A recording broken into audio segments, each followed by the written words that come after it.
Assalamualaikum warahmatullahi wabarakatuh. Video kali ini dibuat untuk memenuhi proyek UAS mata kuliah Manajemen Investasi dan Pasar Modal. Di video kali ini, kami akan menjelaskan mengenai berbagai analisis yang harus dilakukan sebelum memutuskan untuk investasi. Bersama saya, Nuraini Latifah, dengan NIM 080203200060 dan juga teman saya. Nama saya Muhammad Zikrullah Akbar, NIM 08030320320069. Sebelum membahas sebagai analisis yang harus dilakukan sebelum investasi, alangkah lebih baik kita itu mengetahui apa sih pentingnya investasi. Nah, investasi sendiri adalah suatu tindakan menanamkan sumber daya atau modal yang kita miliki dengan harapan dapat mendapatkan imbal hasil yang lebih besar di masa yang akan datang. Di zaman sekarang ini, semakin banyaknya kebutuhan dan tidak stabilnya kondisi perekonomian menuntut semua orang untuk terus berjuang memenuhi kebutuhan hidup yang semakin banyak. Oleh karena itu, penting untuk mencari cara memanfaatkan uang yang kita miliki agar dapat memenuhi segala macam kebutuhan dan keinginan yang ada. Salah satu caranya untuk memanfaatkan uang yang kita miliki adalah dengan melakukan investasi. Nah, apa sih manfaat investasi itu? Yang pertama, terhindar dari inflasi. Yang kedua, menambah nilai mata uang. Yang ketiga, menambah pendapatan. Yang keempat, memenuhi kebutuhan di masa yang akan datang. Yang kelima, untuk dana persiapan pensiun. Selanjutnya, ada beberapa hal yang harus dilakukan sebelum memutuskan untuk investasi. Yang pertama, ialah menentukan tujuan. Sebelum memutuskan investasi, alangkah lebih baik kita mengetahui tujuan investasi kita itu untuk apa sih? Apakah untuk jangka panjang atau untuk jangka pendek? Yang kedua, mempelajari investasi, yaitu memahami dan mempelajari mengenai konsep investasi yang penting guna mempermudah kita dalam melakukan investasi.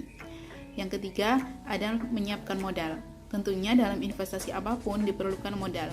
Misalnya nih, investasi di saham. Kita butuh uang yang cukup untuk membeli saham sesuai dengan harga yang ditetapkan oleh emiten. Yang keempat, ada melakukan analisis pada industri yang akan diinvestasikan. Sebelum memutuskan investasi pada salah satu industri, kita harus mengetahui kinerja dari industri tersebut. Apakah kinerjanya terus meningkat ataupun sebaliknya. Yang kelima, mengestimasi resiko dan return. Hal ini sangat penting untuk dilakukan karena menyangkut seberapa besar resiko dan return yang akan kita hadapi di masa depan. Yang keenam, membentuk portofolio. Untuk mengetahui emiten mana yang bagus untuk diberi investasi, maka kita perlu membandingkan antara emiten satu dengan yang lain dengan membentuk portofolio investasi. Analisis pertama yang harus dilakukan ialah analisis ekonomi makro. Yang pertama adalah ekonomi dunia. Nah, menurut IMF, proyeksi pertumbuhan ekonomi dunia pada tahun 2022 hanya sebesar 3,2% dengan inflasi yang masih tinggi. Bahkan di tahun 2023, IMF memproyeksikan pertumbuhan ekonomi semakin melemah di angka 2,7%. Kondisi meningkatnya inflasi ini mendorong bank sentral di berbagai negara untuk menyusun kebijakan moneter, yaitu dengan menaikkan suku bunga. Namun, kebijakan tersebut masih di tingkat yang lambat jika dibandingkan dengan inflasi yang beredar. Secara garis besar, IMF memperkirakan kerugian output global yang diderita berkisar sebesar 4 triliun US dollar selama tahun 2022 hingga 2026. Nah, disajikan tabel untuk pertumbuhan GDP 5 negara tertinggi yang ada di dunia. Yang kedua, ada ekonomi Indonesia.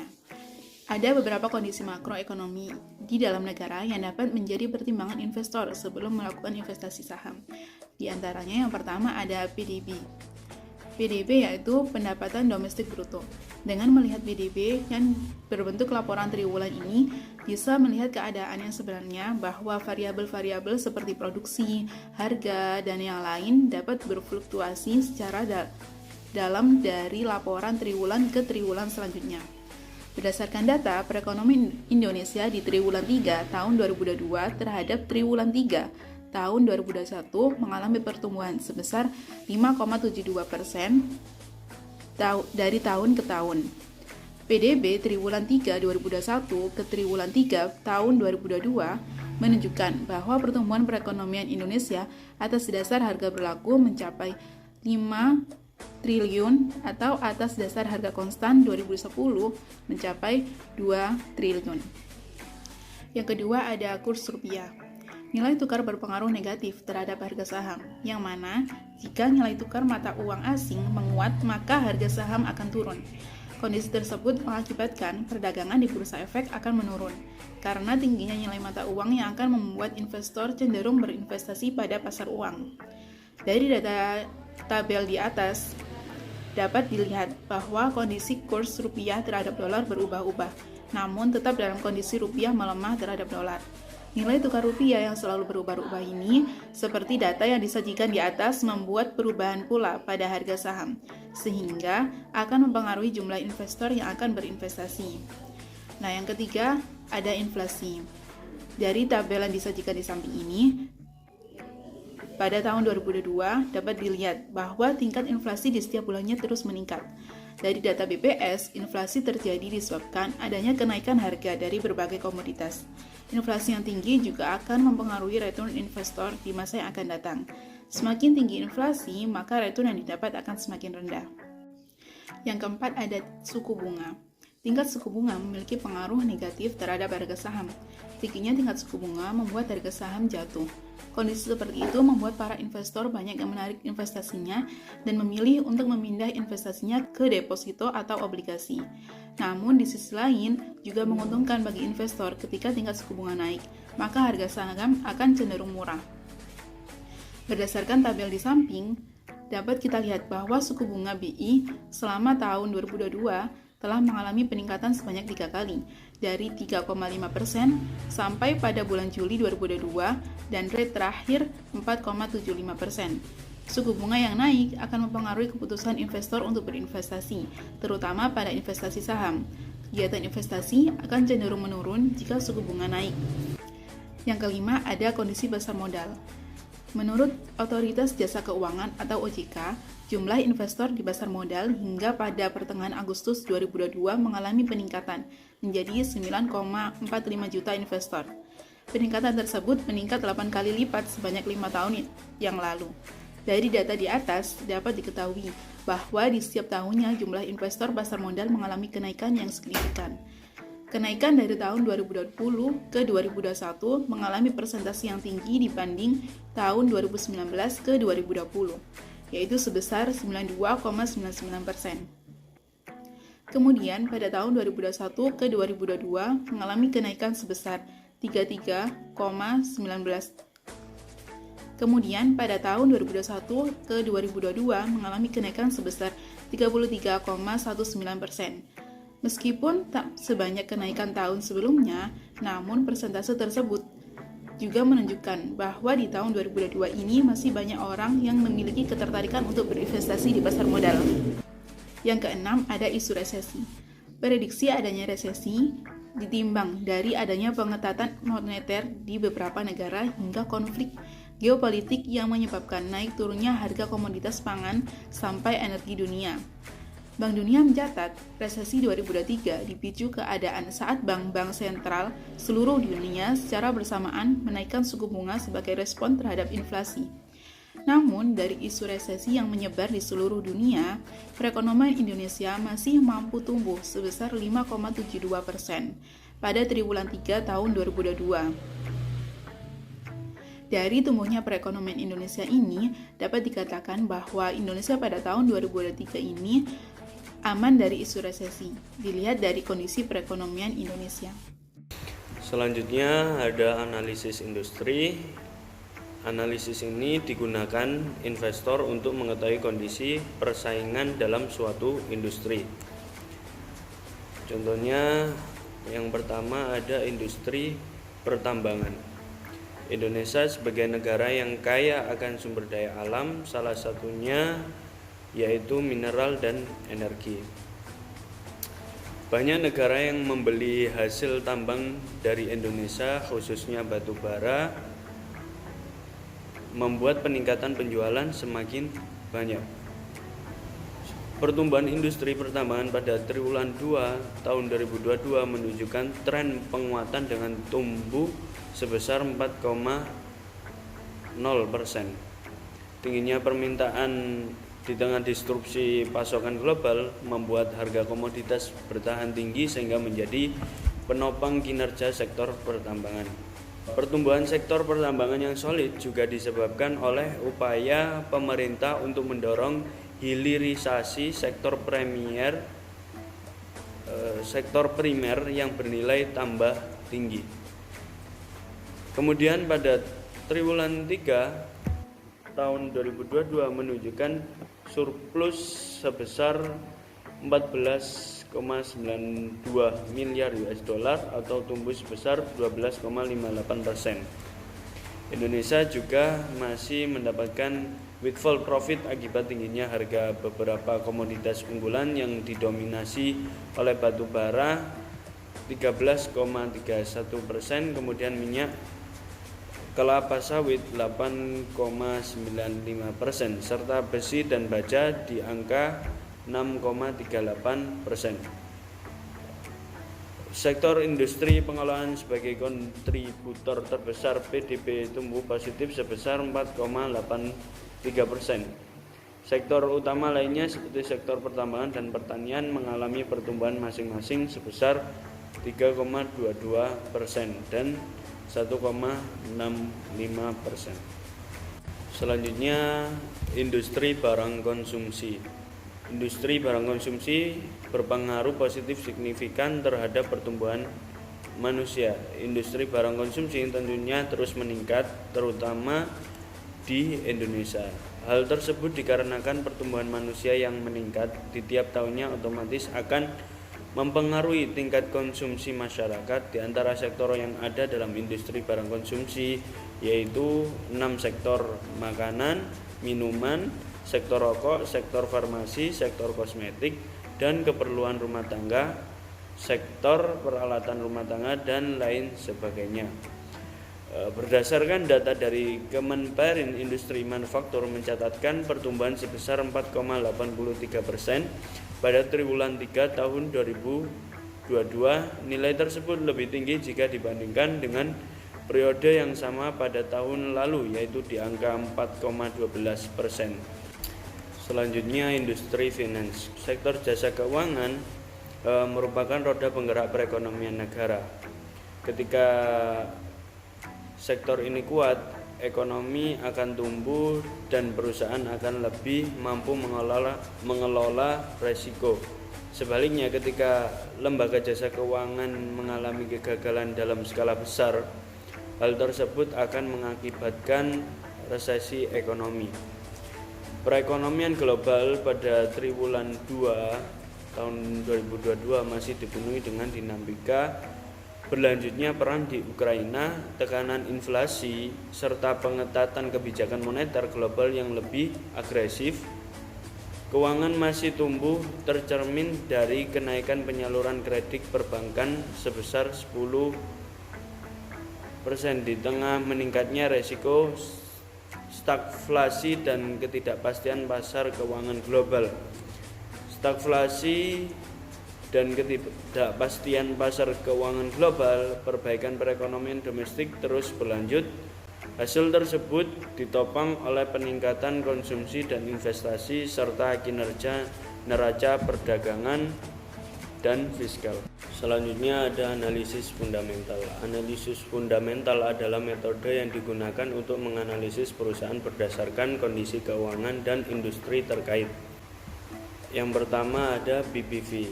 Price to book value atau nilai buku adalah nilai saham yang berdasarkan pembukuan emiten. Untuk rumus untuk menghitung BBV sebagai berikut.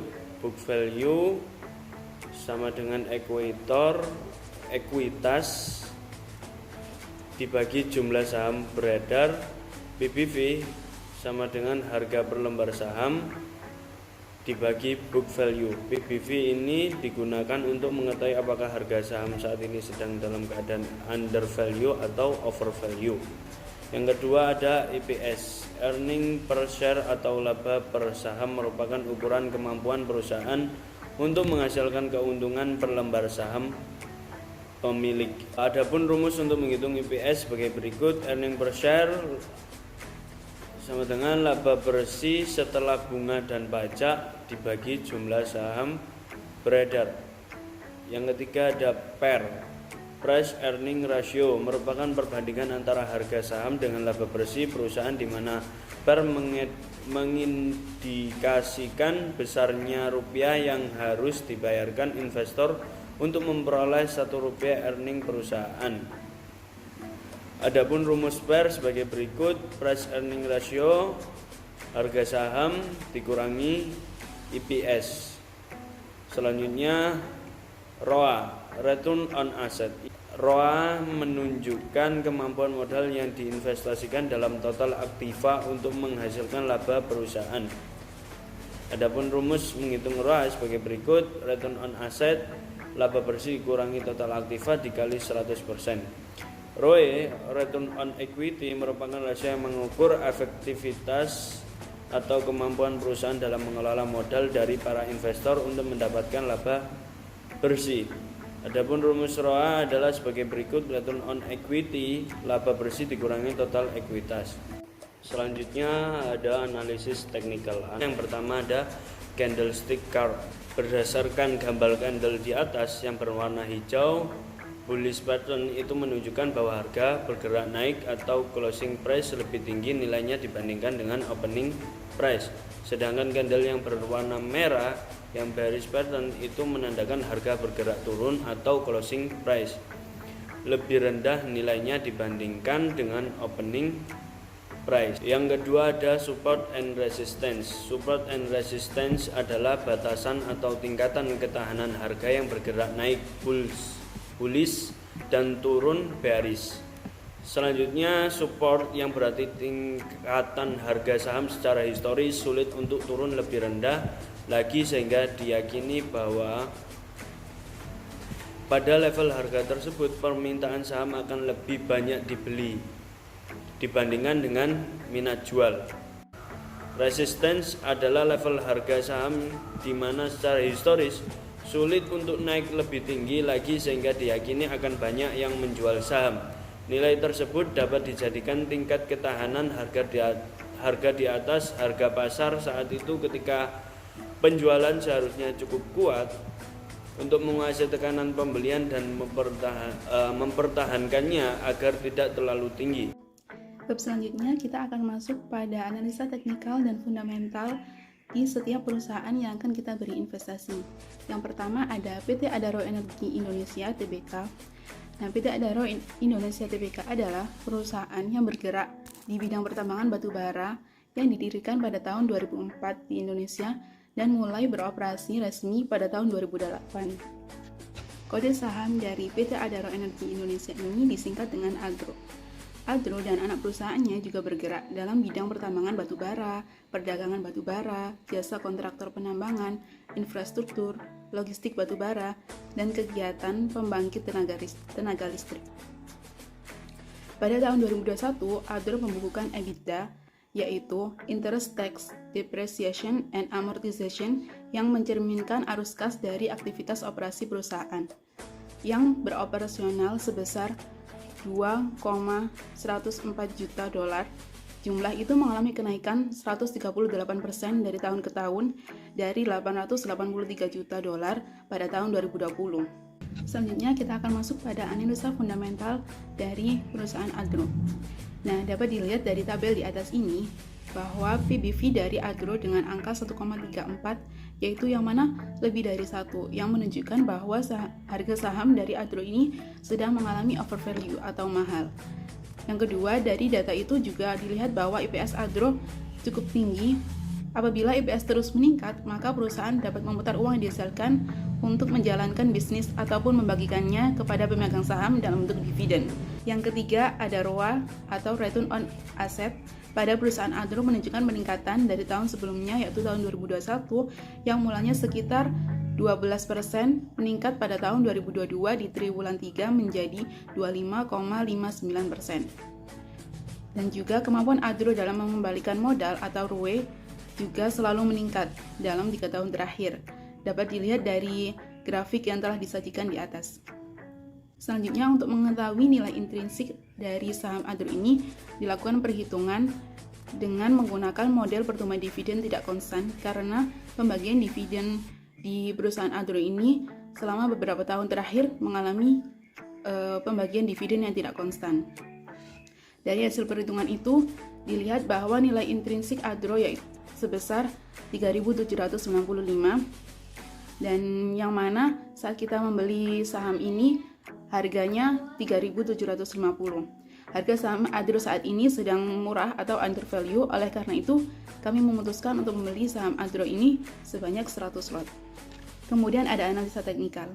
Yang pertama, kita menggunakan indikator moving average atau MA dengan MA 20 dan 60. Dari analisa itu dapat dilihat bahwa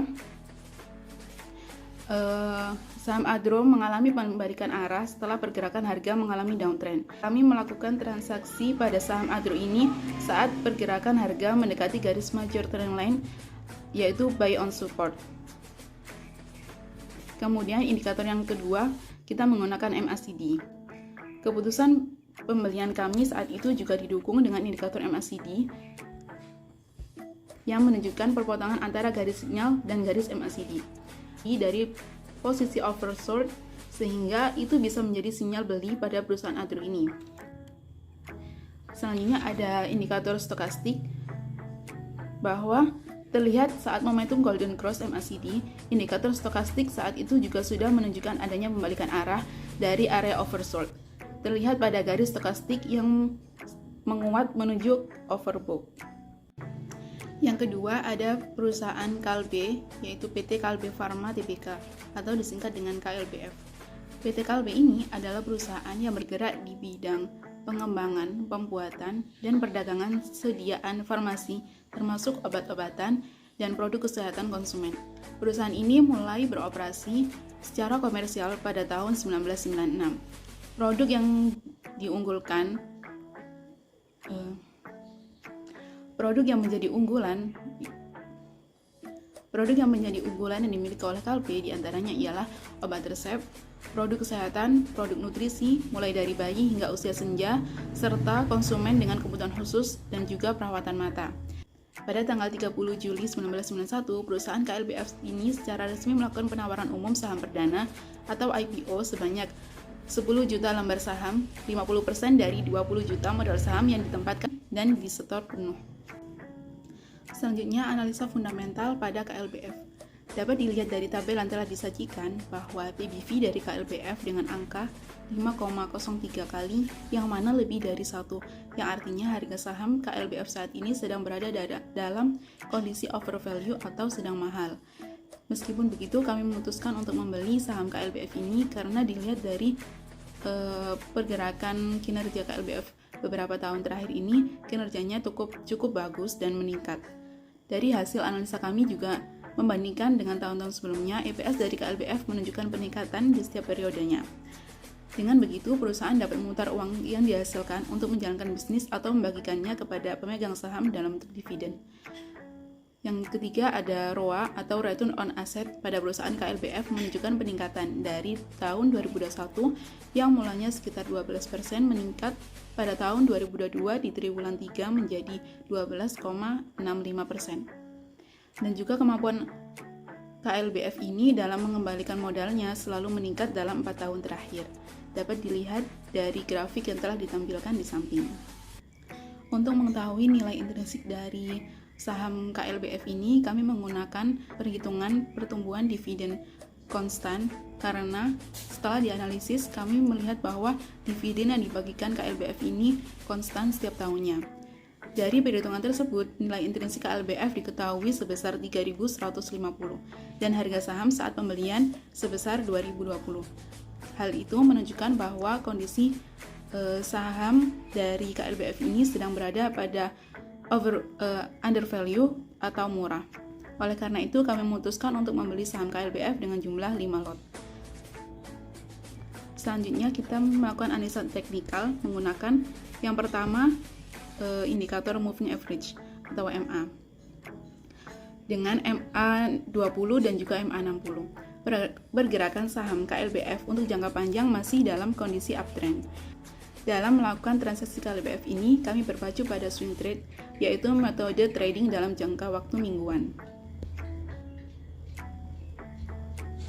Dalam hal ini juga kami memanfaatkan momentum membalikan arah KLBF setelah pergerakan harga saham mengalami downtrend. Kami melakukan transaksi pada tanggal 30 November 2022 saat saham KLBF berada di harga 2020. Indikator kedua yang kami gunakan yaitu MACD. Kondisi MACD menunjukkan sinyal buy pada saham KLBF, yang mana terjadi perpotongan antara garis sinyal dan garis MACD. MACD saat itu juga menunjukkan adanya volume buy atau histogram warna hijau, sehingga memperkuat keyakinan kami untuk melakukan pembelian pada saat itu. Indikator yang terakhir yang kami gunakan yaitu stokastik. Selain dari indikator MA dan MACD, kami meninjau dari indikator stokastik untuk analisa jual saham KLBF yang saat itu juga menunjukkan pembalikan arah dari ke area overbought. Oleh karena itu, kami memutuskan untuk menjual saham KLBF ini pada harga 2.100 dan kami gain sebesar Rp1.050.000. Selanjutnya yang ketiga, PT Bank Mandiri bersertifikat. Untuk profil perusahaan, Bank Mandiri ini didirikan pada tanggal 2 Oktober tahun 1998. PT Bank Mandiri bersertifikat ini merupakan sebuah badan usaha milik negara Indonesia yang bergerak dalam bidang keuangan atau finance dan juga penyediaan berbagai macam jasa keuangan. Ini merupakan salah satu bank yang terbesar di negara Indonesia. Dihitung dalam hal jumlah aset, pinjaman, dan simpanannya. Selanjutnya analisis fundamental. PBV dari poin pertama, PBV dari BMRI menunjukkan angka 2,2 yang mana lebih dari satu, artinya harga saham saat ini berada dalam overvalue atau mahal.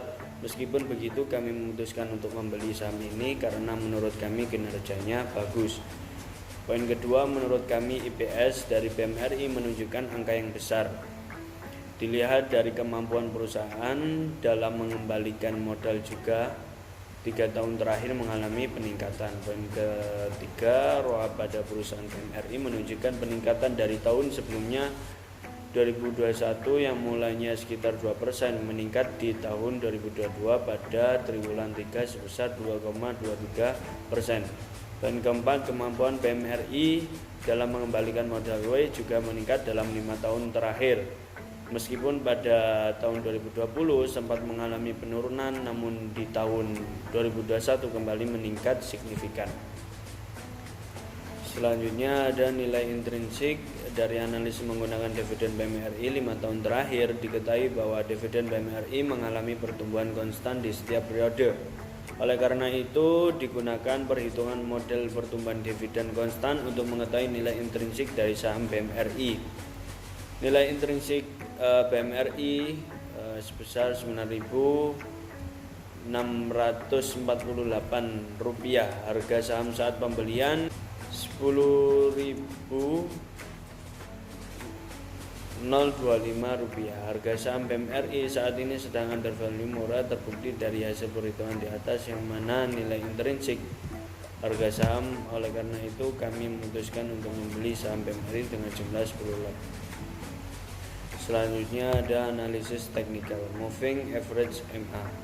Dalam analisis teknikal ini kami menggunakan MA20 rata-rata pergerakan 1 bulan dari MA60 rata-rata pergerakan 2 bulan.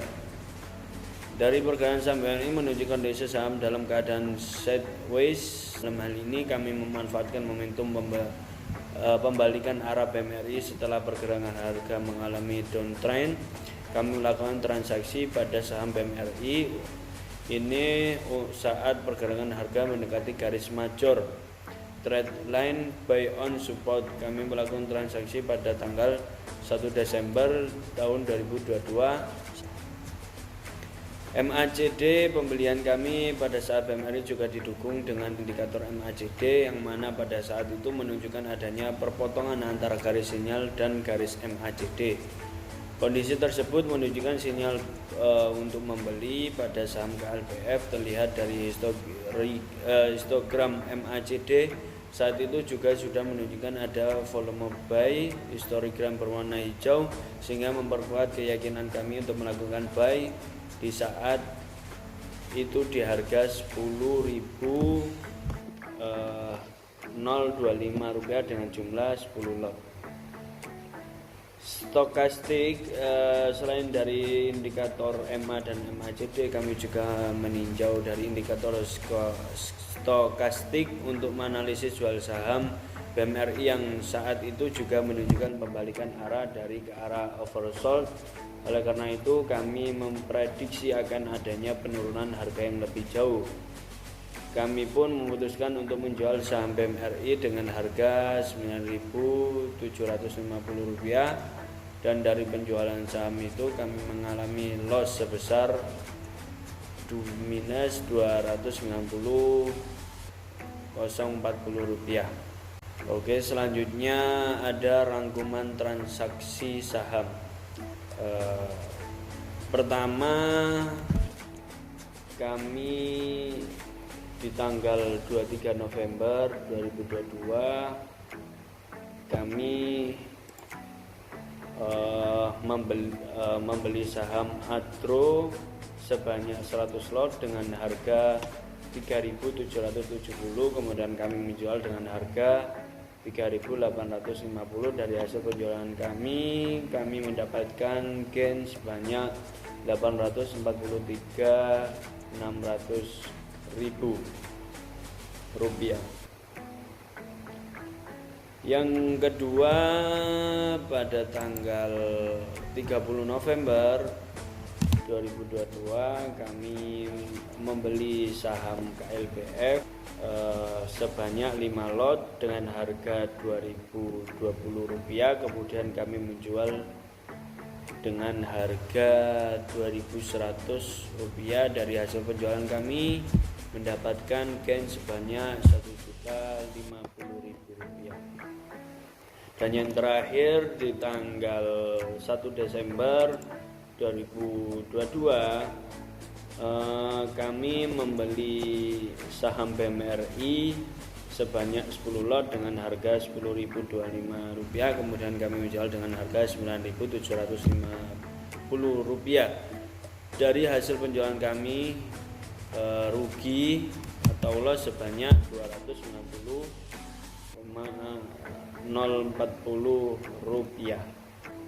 Ada kesimpulan, saat memutuskan akan memulai berinvestasi, khususnya investasi pada saham calon investor, diharuskan untuk melakukan analisa.